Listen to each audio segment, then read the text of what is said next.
మొన్న మేము హామీ ఇచ్చాం. హామీ ప్రకారం ఇమీడియట్గా ఏం చేశాం, 3,000 రూపాయలు పెంచాం, 4,000 రూపాయలు పెంచాం. 3,000 రూపాయల నుంచి దివ్యాంగులకు 6,000 పెంచాం. కొంతమంది ఇంట్లో నుంచి లేని వాళ్ళకి 15,000 పెంచాం. బెడ్ నుంచి రాలేని వాళ్ళకి 15,000 పెంచాం. అది మానవతా దృక్పథం చేయాలి. నిర్ణయం చేశాం. మళ్ళీ ఉచిత ఇసుక చెప్పాం. ఉచిత ఇసుక ఇస్తాను, ఇచ్చాం. ఇప్పుడు దాన్ని కూడా కొంతమంది విమర్శిస్తున్నారు. అంటే ఎట్లా మాట్లాడుతున్నారంటే, ఉచిత ఇసుక అంటే మేము ఇసుక ఇంట్లో ఇస్తామని చెప్పామని మాట్లాడతారు. లేకుంటే నేనే మళ్ళీ ఇల్లు కూడా కట్టిస్తాను, లేకుంటే వాళ్ళ ఇంట్లో కూడా పొలాన్ని నేను పని చేస్తాను అని చెప్తారు. ఏం చెప్పమంటారు వాళ్ళని? ఇది రాజకీయం. ఆ రాజకీయాలన్నప్పుడు వాళ్ళకి వాళ్ళు చెప్పేది తప్పని చెప్పాలి.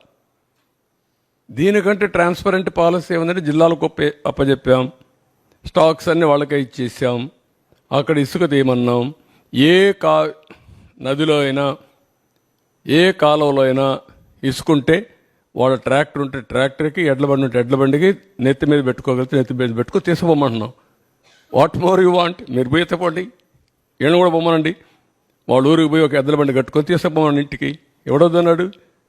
ఎవరు అడ్డపడతారు?